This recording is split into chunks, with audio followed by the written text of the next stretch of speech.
Welcome viewers and Sitaram to another edition of the program Let's Talk.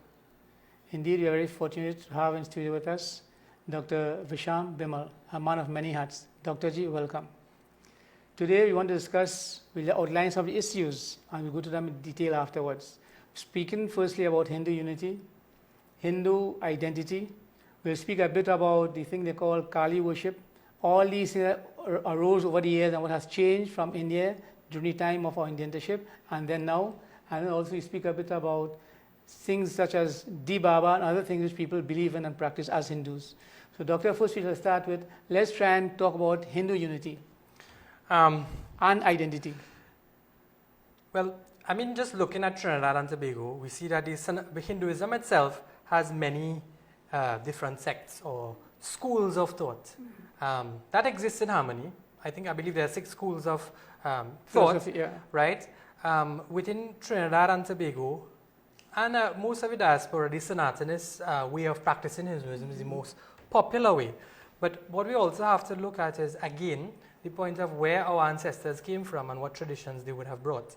There are certain things specific to our brand of Hinduism in the diaspora that is different from present-day India. I'll give you an example, and this goes back to language. When indentured laborers had came, now there's a dispute as to which castes had come.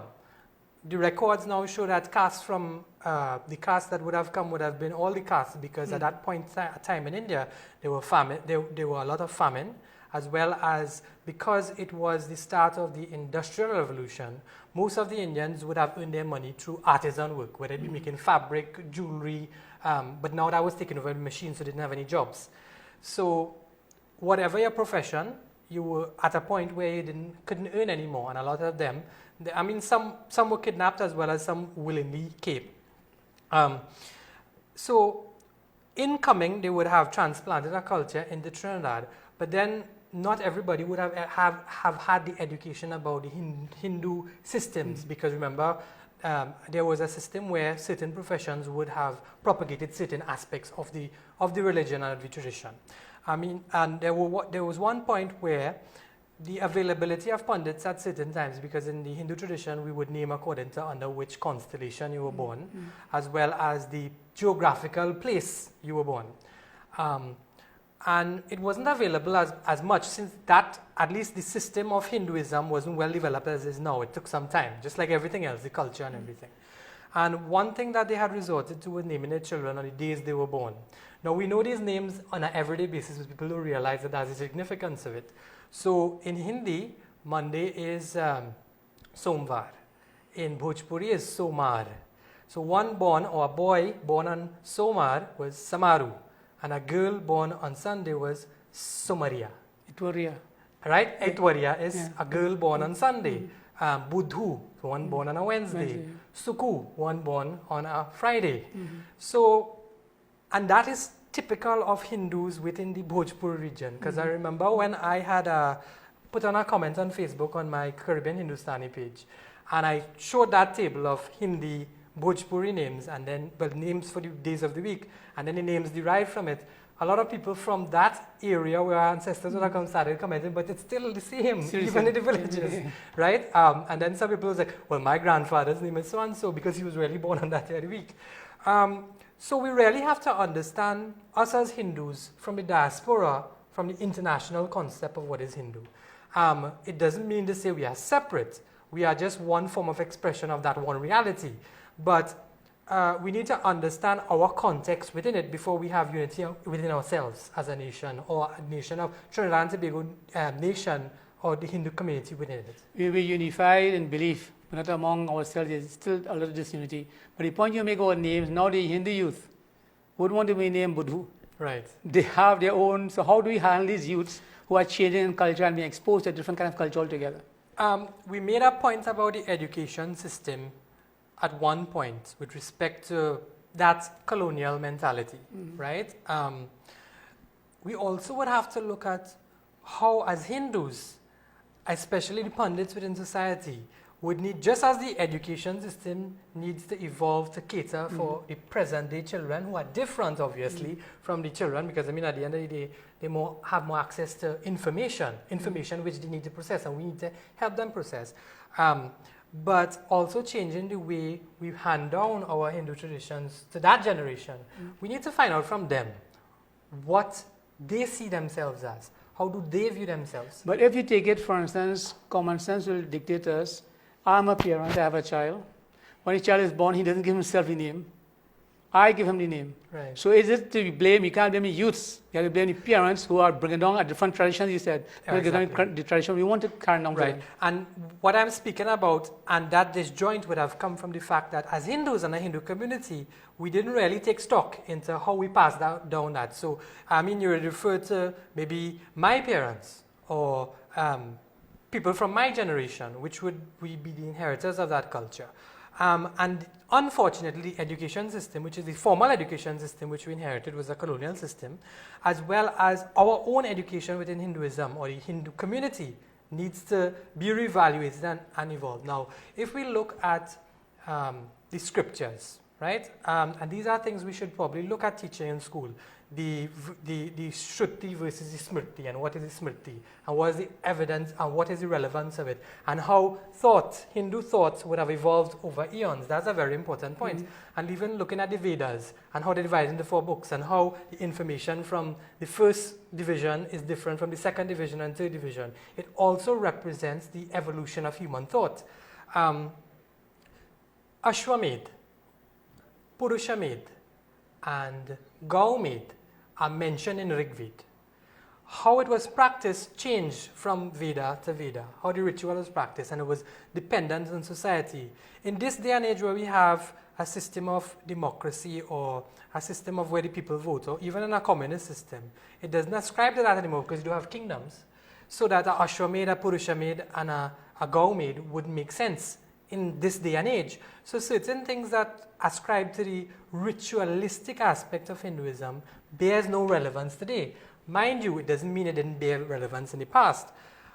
One thing at dispute now is the Marriage Act. And the Marriage Act looked at the fact that, especially for the sake of and protection of women and female with respect to at what age they should be married at. Now, from a doctor's perspective, a female stands the risk in pregnancy of not succumbing to complications between the ages of 19 to 35. So, scientifically, then that should be the age at which they should fulfill that. But the tradition, according to the research, was that people got married early because there's shortage of male in Trinidad. I mean, that's one aspect, and I could go from a linguistic thing, but I mean, you can't just look at the East Indian community. Now, you also have to look at the evolution of education and the access for education. At that point in time, education was available, but it was only available for males. Once a female reached a particular age, her aspiration towards education wasn't condoned, right? So that her role now would have to be of a householder, right? So that because education was, or at least it was some point of discrimination with respect to how available it was to the sexes, that was one point of where it had to happen. But even within, at least at that point, the hoi polloi, the peasant folk, did not aspire towards a certain achievement in education. Is only, let's say, my generation or the generation prior to mine, or maybe 2 generations, is only when that upward social mobility started moving forward. When you look at indentureship times, they didn't aspire towards education. So after being a child and being brought up, what was the next thing you had to look for? Marriage. To be married. And usually that would be in your teenage years, especially in the earlier part. But would you say that we have dropped the cultural baton somewhere along the line? This young generation is going to suffer more and more as you go down the line? Yeah. The future generation will suffer more and more? I think so, because at the end of the day, even arguing the Marriage Act and looking at some of the arguments people have for it, you have to understand things in the prospect of evolution. I always say, especially whenever I write research papers, is that the ritual always outlived the purpose. And I'll explain that from at least an East Indian perspective. Now, I remember growing up, my grandmother saying that, well, you know, you have to sweep before the sun goes down because we have to light the diya. And the diya represents Lakshmi. And Lakshmi is God. So we don't want God to come in a dirty place. That makes sense. Right? Yeah. And that's how it would explain. But if you look at the sociological point of view, at the time of when we had diyas, we didn't have electricity. The security of the house with respect to rodents and snakes and scorpions and things like that was much less because we didn't have the access to things like electricity. So that it would make sense, especially I remember the dirt house my grandparents would have brought up in, easily for a scorpion to come and hide somewhere in the dark. And by the time you light the diya, you can't sweep, because if you go to sweep, you might put yourself in danger by even raising him from his lair, which he chose for the night. So if you look at it from a sociologic perspective, it made sense. But always, and you find, to maintain a tradition, religions as well as cultures ascribe a religious meaning to that, which have been now tacking on the fact. Religions give the basis to belief. Exactly. Let's look at Islam. Now, I remember growing up having Muslim friends saying that when somebody dies in their family, they would have to bury them within 24 hours. But what was the reason for that, I remember asking? And it was like, well, no, you have to reach there at a certain time because the angel Gabriel will come and sit, and you would have to sit up, and they'll actually make the grave in a particular way for the body to sit up. But when I grew up and started looking at comparative religion and comparative cultures, where did Semitic religion, which is Christianity, Judaism, and Islam come from? It came from the desert. How are you going to keep a body with no refrigeration, no electricity for 24 hours? It had a public health purpose. You had to bury the body so it wouldn't decay and cause disease within the community. Now, you see, it had a religious meaning there. Exactly. Yeah. Another thing is the swine. If you really look at some point within the history, the meat of the pig they didn't eat it for a public health reason. It's because there was a disease that was being spread from the porcine meat to the humans. So a public health decree was made that we shouldn't eat it, and it's haram. Circumcision. In a desert-going place where water is not available, to basically have a foreskin would be unhealthy because you're increasing the chances of you getting infection. So if you really look at it, there was indeed a purpose for it, but slowly and slowly over time, as it changed, we forgot. But in Hinduism, do we have these things also? Yes, we also have these things because, I mentioned Ashwamedh. I mentioned the fact of certain traditions that we would practice, chutihar. You know that expression? Yes, impure. Right. Yeah. Now, that was a public health reason because at the end of at that time, now the most prevalent and... Up to now, I think they still practice that. If someone dies in a home, nobody wants to eat in the home. Right. Now, if you were to look at the causes of death then versus now, the cause of death now is heart disease and cancer and non-communicable diseases. That is not infectious. But back then, people used to die in their 30s and their 40s from infectious disease. Looking at it from a medical perspective, infectious disease would have started first. Today, we're in discussion with Dr. Visham Bhimull. He's discussing a very important issue of Indian Arrival Day, some superstitious beliefs amongst men, generally speaking. We are saying we have to identify the rituals may be there, but they outlive their purpose, as he said. We'll continue discussion in a short while. It's time to get interactive. Introducing ITV's People Report, the place where you tell us your concerns. Highlight your issues within your community and let us help you. Call our newsroom at 222-0108 or 222-6177 or email us at itvnews1@gmail.com. You can also connect with us on Facebook, ITV News Trinidad and Tobago. We'll hear your concerns and let your voice be heard.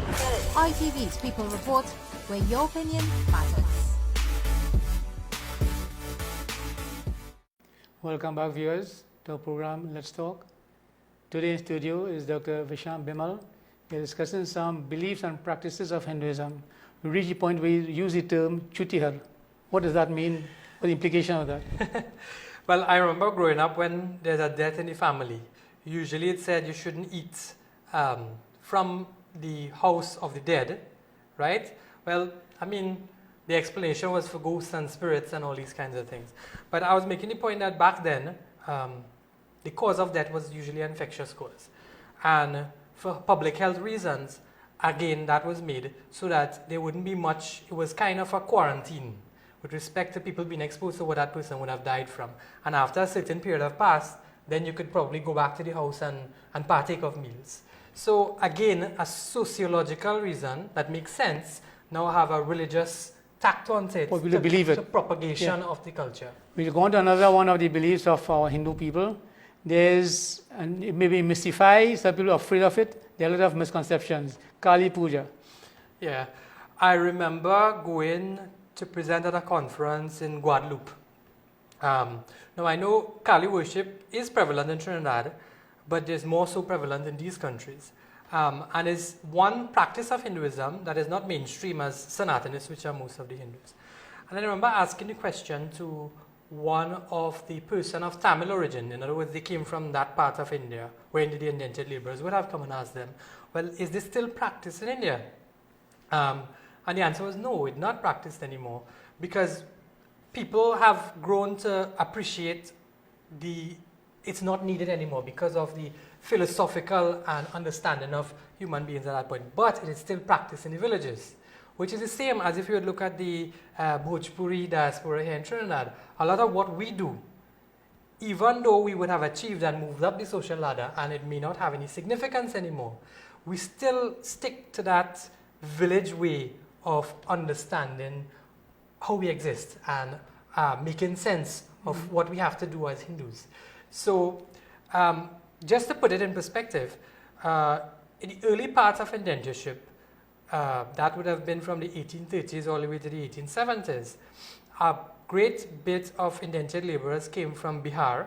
At that time, the British still had Calcutta as its capital, so people from UP and UP didn't really come at that point. As well as 10% coming from now Tamil Nadu, which was Madras back then. And if you look at where that early period in countries where indentured labor would have started, which would have been Mauritius, Trinidad, and Guyana, they would have taken those Tamils or Madrasis from the villages where this type of animal sacrifice worship would have been practiced. And it's still, just like how we stick to our traditions in the Sanatanist faith, that still resembles what the village part of UP Bihar looks like. It's the same thing that happened to that particular South Indian diaspora in Trinidad, in Guyana, in Mauritius. And if you were to look at the diaspora in Martinique and in Guadeloupe, the French, unlike the British, who had a larger stock from North India, the most of the Indians from those colonies, in the French colonies, came from Pondicherry, which would have been the southern part of India. So that aspect you speak of, Kali worship, is actually the main type of Hinduism practiced in those erstwhile So French ancestors colonies. who came on indentureship, they brought this Kali Puja with them, or this came afterwards? This would have come in the earlier part of indentureship, where the people of from Madras, well, it's not Madras today, but Tamil Nadu, it would have been Madras during the British colonial times in India, brought that tradition from that particular With the often period. sacrifice for animals Yes, and so on. yeah. But now they have changed and some people are doing Kali Puja, not with animals. Right, not with animals, they actually do it. I remember growing up though, because I grew up in a Brahmin family, my uncle was a Pandit, questioning about this. Now, in the Hindu tradition, whenever you do Devi worship, you offer some sort of sacrifice. Now, he was saying that yes, you look at the offer of sacrifice as an animal within the Kali worship tradition, but in the Sanatanist tradition, he said, we do a sacrifice too. I was like, no, another way of it is like, that's why you put the coconut. Correct, yeah, substitute. Exactly. So, but it's not really a substitute. Not a substitute, no. But yeah. it's a representation of that sacrifice. Yeah. So, even though you might probably look, in truth and in fact, yes, I would use the term substitute, but it's really the traditions changing in such a way to be more relevant to our understanding of ourselves, nature, and our intellectualism at the point at where we reach. Now, if you were to look at human civilization did go through all these aspects, because earlier human civilization practiced human sacrifice. Cannibalism, all kinds of things. Exactly. Yeah. Even there's reference to it in the earlier scriptures of the Hindus where they looked at animal sacrifice as part of worship. But it changed over time. It has evolved. It has evolved over time. And I remember we spoke about the Vedas and looking at our scriptures from the point of Shruti and Smriti. From Shruti to Smriti, you actually see a developmental process over how man's understanding of himself, God, and nature has evolved over time. In sync, yeah. Yeah. Now we have another belief practiced in Trinidad. We have normal devatas, Durga, Lakshmi, Saraswati, Vishnu, Shiv, and we have Di Baba. What is your research on Di Baba as far as you're concerned through your studies? Now, I want to bring it before I come to that in a broader perspective. They say that Vedic knowledge is abstract knowledge. In other words, it tells of a time and place that is no longer relevant to where we live, so we may not understand. It actually speaks of a geography in which we do not live. Whereas, if you look at indentured laborers, they wouldn't really look at if they didn't know about the Vedas, but they would more refer to Ramcharitramanas or Mahabharata, because it takes that Vedic essence and gives it form in a story. Now, if you look at education we would give a child versus education we'll give an adolescent versus education we give an adult, is not the same. It actually tailored to the way in which each stage of human development would understand. In the same way, the practices, as I explained in the Vedas, would have changed over time. Now, the Vedas itself speak of Rudra, it speaks of Varuna, it speaks of Surya, it speaks of Ratri, and it calls natural phenomena God. Like a child would understand. And then after, it took those natural phenomena and personified them. So knowledge, which is an abstract concept, became known as Saraswati, which was a goddess. So it took what was not form and created form, because the human mind understands within the context of form. Again, within a story, within the human experience. And then it goes on now to venerate one as above the other, and then switch. So it went from polytheism into pantheism, into monotheism, which is what we understand to be Semitic religions like Christianity and Islam. And then it goes to monism. Evolution of human thought expressed in the understanding of who God is, where it tells now in the Upanishads, or the concluding part of the Vedas, after seeing God in nature, then seeing God in nature as personified, then venerating one form above the other, then saying, oh no, all is one, and then saying, no, that one is indeed who you are. So as far as you can see, beyond the stars, everything that you see doesn't really exist there, but it exists within you. So it tells of human thought. The Di Baba concept is the concept of the house. And it's not even something that's specific to Hinduism. Even the Orisha practice it. They call him Saint Job. But is Di Baba indigenous to Hinduism? Or no? If you really look at Hinduism itself, Hinduism is not really from one pure form that was corrupted over time. Hinduism actually resulted from the migration of different peoples into India. My thoughts go back to D is not even a Hindi word. What's your understanding of it? D? A, B, C, D? Okay, if you go back to village India, or the times when, because remember the whole Vedic stories themselves, if you look at the geography within the Rig Veda, it doesn't talk about geography within India, it talks about just where Afghanistan and all these other places are, where the Saraswati River was, it talks about that, it talks about where Punjab is. Right. And then when you look at the Atharva Ved now, that talks about a landscape within the Gangetic Plain, so it talks about a migration. And even the sound systems within the Sanskrit changes, like Ana, Ara, doesn't exist in Rig, it only started to exist in the Atharva, which is the later part. So it means that there were meeting of people.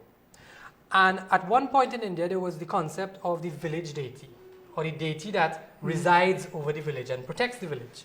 And that's where the concept of Di comes from, where you think that a house or a household is protected by a residing deity. Now, it depends on the understanding of people with respect to that. If you want to understand God as one manifestation of the protector of your house, one manifestation is the protector of your village, one manifestation is the protector of the entire earth. Now, it depends on the level of understanding of people with respect to how they relate to the world. Now, if somebody does Di Puja, I have no way to tell them, oh, well, you know, you don't have to. That's their right, they do whatever they feel they want to do. One is keep in line with philosophy of Hinduism. Exactly, but again, it comes back to us, or at least the Hindu community now, bringing that understanding of what was practiced So what is relevant now? Now, we have a shortage of time, so let's give these some issues again which affect the Hindu community. Now, apart from these things like the Baba and practicing of Kali Puja, which is not, sometimes different, we have certain challenges facing the Hindu community. We have, for instance, many Hindus and Indians think that lesbianism, gays and so on doesn't affect us. What is your view or Hindu view? How we go about addressing these issues? Bear in mind, we have young people coming up. I'm not condoning, not criticizing, but there are issues, real life issues we have to face in the Hindu community, in the Indian community. Looking at it from the Hindu scriptures themselves, this is not a new concept. The only reason it seems like a new concept because it's more openly spoken about. It existed even in the time of ancient India itself. My own personal view is that just like we were talking about and just like we were talking about understanding God in multiple forms versus understanding God within oneself, it all depends on the person's understanding because and again it goes back to identity within the theme of Indian Arrival Month. This is also an issue of identity because in some cases, from a medical standpoint, it's not a matter of a disease, it's not a matter of something's wrong with the person. They truly believe, and it comes to belief again, where even though you're born with XY chromosome, you believe you're XX. Or if you're born with XX, you believe you're XY. And it's something where whenever you talk about identity of a person, you talk about deep within the psyche. And to basically delve into that is, to me, taking extra effort. Because if you understand yourself to be a particular way and the other person understands himself to be a particular way, there's no reason why you can't coexist. But the Indian community, Hindu community should actually look at this, have discussion, and move forward constructively based on religion, I suppose. Based on rather criticize or condemn or say yes or no. But just like even the issue of sex, where you'd find in a traditional Indian home, it's not openly discussed. No. And it's something that we need to look at. We have started because now they say in marriage, which is based upon sex, basically, you must be over 18. Right. So we have started discussion, I think. Exactly. And it really shows in a positive way. But again, we also have to look at ourselves and the views in which we would approach it. Because a lot of time, and again coming back to Indian Arrival Month, which is something we need to explore, is how has colonialism really affected our psyche and understanding. A lot of the concept of gays and lesbian we understand unconsciously from a biblical standpoint. And the education system which we have referred to before comes from that standpoint. Today, I'm in discussion with Dr. Visham Bhimull on some very important issues concerning Indian arrival, the Hindu community, some of the practices, some of the things that obtain in the Hindu community, whether it is accepted or not, we are not part of any judgment in it. We are saying these are issues which the Hindu community has to face. Today, I'd like to thank very much Dr. Visham Bhimull for being here and sharing your idea and thoughts with us. Indeed, you're a man of wearing many hats. We appreciate very much what you have done and shared with us today. Once again, viewers, this is the end of the program. Until next time, see you around.